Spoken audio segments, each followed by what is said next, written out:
ನಮಸ್ಕಾರ, ಚಿನ್ನದ ಮನಸ್ಸು ಚಾನೆಲ್ಗೆ ಸ್ವಾಗತ. ಇವತ್ತು ನಾನು ಒಂದು ಮೊಟ್ಟೆ ರೆಸಿಪಿ ಜೊತೆ ಬಂದಿದ್ದೀನಿ. ಇದು ತುಂಬ ರುಚಿಯಾಗಿರುತ್ತೆ. ಹಾಗಾದರೆ ಇದು ಮಾಡೋದು ಏನೇನು ಬೇಕು, ಮಾಡೋದು ಹೇಗೆ ಅಂತ ನೋಡೋಣ ಬನ್ನಿ. ಮೊದಲಿಗೆ ಒಂದು ಮಿಕ್ಸಿ ಜಾರಿಗೆ 2 ಸ್ಪೂನು ಧನಿಯಾ ಕಾಳು, 1 ಸ್ಪೂನು ಜೀರಿಗೆ, ಸ್ವಲ್ಪ ಚಕ್ಕೆ, ಒಂದು 4 ರಿಂದ 5 ಲವಂಗ, 1-2 ಏಲಕ್ಕಿ ಇವನ್ನು ಮೊದಲಿಗೆ ಮಿಕ್ಸಿ ಮಾಡ್ಕೊಳ್ಳೋಣ, ಗ್ರೈಂಡ್ ಮಾಡ್ಕೊಳ್ಳೋಣ.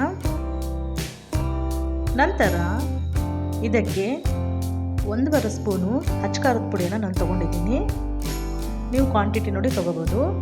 ಈಗ ಇದಕ್ಕೆ ಬೆಳ್ಳುಳ್ಳಿ ಇದನ್ನು ಹಾಕಿ ಒಂದ್ಸಲ ಗ್ರೈಂಡ್ ಮಾಡ್ಕೊಳ್ಳೋಣ. ನೋಡಿ, ಈಗ ಮಸಾಲೆ ಎಲ್ಲ ರೆಡಿ ಆಗಿದೆ.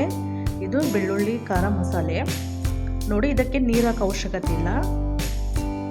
ಈಗ ಒಲೆ ಮೇಲೆ ಒಂದು ಎಗ್ ಪಾನ್ ಇಟ್ಟು ಅದಕ್ಕೆ 4 ರಿಂದ 5 ಸ್ಪೂನ್ ಆಯಿಲ್ ಹಾಕಿ, ಇದಕ್ಕೆ ಸ್ವಲ್ಪ ಆಯಿಲ್ ಜಾಸ್ತಿ ಬೇಕಾಗುತ್ತೆ.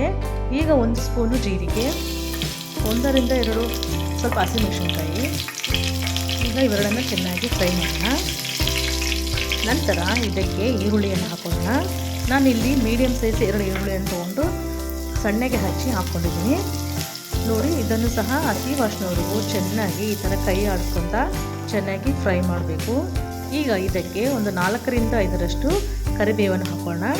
ಕರಿಬೇವನ್ನು ಹಾಕಿ ಇದನ್ನು ಸಹ ಚೆನ್ನಾಗಿ ಫ್ರೈ ಮಾಡೋಣ. ಈರುಳ್ಳಿ ಎಲ್ಲ ಚೆನ್ನಾಗಿ ಫ್ರೈ ಆಗಿ ಕಲರ್ ಚೇಂಜ್ ಆಗಬೇಕು, ಅಲ್ಲಿವರೆಗೂ ಚೆನ್ನಾಗಿ ಫ್ರೈ ಮಾಡೋಣ.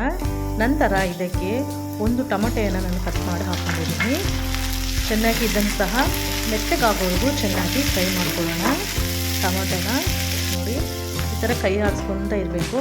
ಈ ಥರ ಸ್ವಲ್ಪ ಕಲರ್ ಚೇಂಜ್ ಆಗಬೇಕು. ನೋಡಿ, ಈಗ 1 ಸ್ಪೂನಷ್ಟು ನಾನಿಲ್ಲಿ ಅರಿಶಿನ ಹಾಕಿದ್ದೀನಿ. ಅರಿಶಿನ ಸಹ ಚೆನ್ನಾಗಿ ಎಣ್ಣೆಯಲ್ಲಿ ಫ್ರೈ ಮಾಡೋಣ. ಇವೆಲ್ಲವೂ ಫ್ರೈ ಆದಮೇಲೆ ಕಲರ್ ಈ ಥರ ಚೇಂಜ್ ಆಗುತ್ತೆ. ಈಗ ಇದಕ್ಕೆ ಮೊಟ್ಟೆಯನ್ನು ಹಾಕೊಳ್ಳೋಣ. ಈ ಥರ ಸೈಡ್ಗೆ ಕಪ್ಪಲ್ಲಿ ಹಾಕ್ಕೊಂಡು ನಾವು ಮೊಟ್ಟೆ ಹಾಕೋದ್ರಿಂದ ಒಂದು ವೇಳೆ ಏನಾದರೂ ಮೊಟ್ಟೆ ಹಾಳಾಗಿದ್ದರೆ ಗೊತ್ತಾಗುತ್ತೆ. ನೀವು ನೇರವಾಗಿ ಮೊಟ್ಟೆಯನ್ನು ಹುರಿದು ಹಾಕಿದರೆ ಒಂದು ವೇಳೆ ಹಾಳಾಗಿದ್ದರೆ ಮೊಟ್ಟೆ ಹಾಕಿದ ಮೇಲೆ ತೆಗೆಯೋಕ್ಕೆ ಬರಲ್ಲ. ಈಗ ನೋಡಿ, ಇದಕ್ಕೆ ಲಿಡ್ಡನ್ನು ಕ್ಲೋಸ್ ಮಾಡಿ ಏನು ಕೈ ಆಡಿಸ್ದೆ ಹಾಗೆ ಒಂದು 10 ಸೆಕೆಂಡ್ ಕಾಲ ಬಿಡಬೇಕು.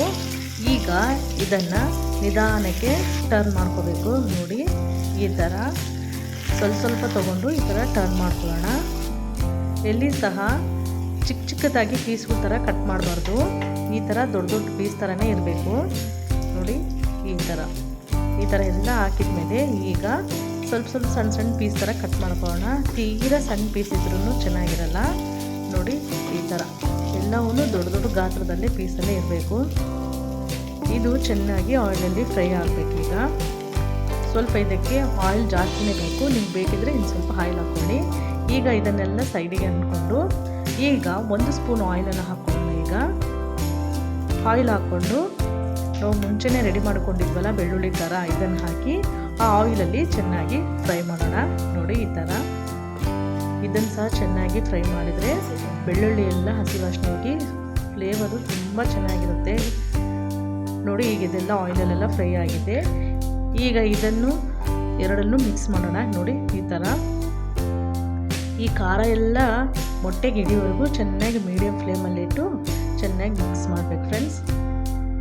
ನೀವು ಯಾವಾಗಲೂ ಒಂದೇ ಥರ ಮಾಡಿ ಬೇಜಾರಾಗಿದ್ದರೆ ಒಮ್ಮೆ ಈ ಥರ ಟ್ರೈ ಮಾಡಿ, ತುಂಬ ರುಚಿಯಾಗಿರುತ್ತೆ. ಇದು ಕೇವಲ ಅನ್ನಕ್ಕೆ ಮಾತ್ರ ಅಲ್ಲದೆ ಚಪಾತಿ ಜೊತೆ, ರೋಟಿ ಜೊತೆ, ಪೂರಿ ಜೊತೆ, ಪರೋಟ ಜೊತೆ ಸಹ ತಿನ್ಬೋದು. ಈಗ ಕೊನೆಯಲ್ಲಿ ಉಪ್ಪನ್ನು ಹಾಕೊಳ್ಳೋಣ. ನಂತರ ಸಣ್ಣಗೆ ಹಚ್ಚಿದ ಕೊತ್ತಂಬರಿ. ಈಗ ಇವೆರಡನ್ನು ಚೆನ್ನಾಗಿ ಮಿಕ್ಸ್ ಮಾಡೋಣ. ಮೀಡಿಯಮ್ ಫ್ಲೇಮ್ ಇಟ್ಟು ಚೆನ್ನಾಗಿ ಮಿಕ್ಸ್ ಮಾಡಬೇಕು. ನೋಡಿ, ಈ ಗಾತ್ರದಲ್ಲಿರಬೇಕು ಮೊಟ್ಟೆ ಎಲ್ಲ.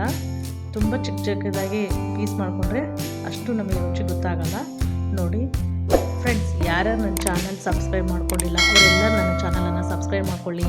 ಹಾಗೆ ಪಕ್ಕದಲ್ಲಿರೋ ಬೆಲ್ ಐಕಾನನ್ನು ಕ್ಲಿಕ್ ಮಾಡಿ, ಫಾಲೋ ಮಾಡಿ, ಶೇರ್ ಮಾಡಿ.